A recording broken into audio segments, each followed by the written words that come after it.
Votre prénom, votre nom, votre fonction, s'il vous plaît. Alors, je m'appelle Guillaume Conquérant, je suis chanteur niçois franco-italien. Alors, c'est ce que je vous disais tout à l'heure, les gens, quand ça a été construit, le trouvaient très très moche. Et maintenant, ils ne veulent pas que ce soit détruit. Pourquoi, à votre avis? Alors, ce qu'on pourrait commencer à évoquer, c'est que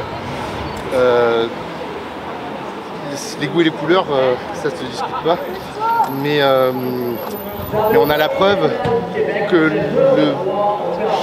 qu'on a des architectures tout aussi originales qui se bâtissent au moment même où on détruit celui-ci en critiquant son esthétique.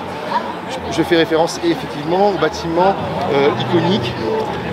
Mais moi, ce qui m'embête le plus, alors moi je vous dis honnêtement, je vois une différence esthétique entre celui-là et iconique. Par exemple, je vois une différence entre deux hauteurs. Parce que celui-là, en fait, si vous regardez, il ne dépasse pas. Je pense qu'il y a une hauteur réglementaire à la base sur les constructions. Et ils ont dû surpasser cette réglementation parce qu'on voit bien que le seul bâtiment qui dépasse de tout Nice, c'est ce truc qui s'appelle iconique. Mais la différence fondamentale qu'il y a entre les deux lieux, c'est que l'un est un lieu public destiné à la culture et à l'expression, une forme de transcendance accessible au peuple, alors que cet autre bâtiment qui s'appelle iconique, eh bien, lui, ce sera apparemment, peut-être que je me trompe, ce ne sera que des commerces et un hôtel de luxe. Il donne, je pense que voilà, on détruit la culture et on érige un temple à la consommation. Voilà. Pourquoi se battre? Est-ce qu'on nous disait tout à l'heure, l'intérieur est en parfait état, ouais. Les salles sont magnifiques, l'auditorium et l'acoustique est magnifique. C'est des choses que vous avez pu vérifier? Ah oui, ah ben oui, justement, nous sommes rentrés dedans par opportunité, parce qu'en fait c'est vrai que c'était une occasion pour nous de pouvoir observer et contempler effectivement l'infrastructure qui a été renouvelée en 2011 avec grande fierté de la part du maire qui avait tweeté à l'époque de partout. Donc on était fiers, la ville, d'avoir investi. Je pense qu'on était sur des millions d'euros.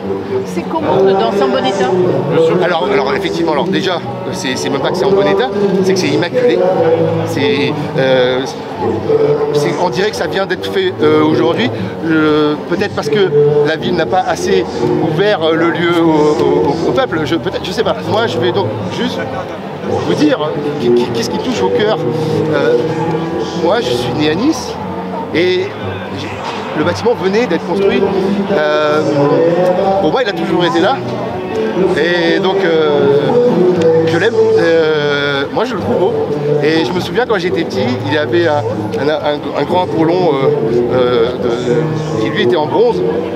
C'était pas un moulage en résine décomposante comme on a tendance à faire de nos jours.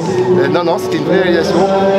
Il y avait plusieurs objets artistiques qui étaient magnifiques et on pouvait aussi jouer et il y avait des fontaines. Et pour moi, c'est ce qui faisait de nous une grande ville italienne, c'est qu'on avait des fontaines.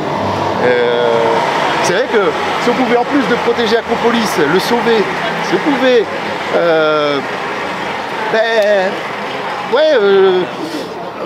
amener un peu de transcendance dans cette vie où on veut nous proposer qu'une ligne droite plate. Parfait, merci. Merci à vous. Merci beaucoup. Merci. Je vous en prie. Merci à FR3.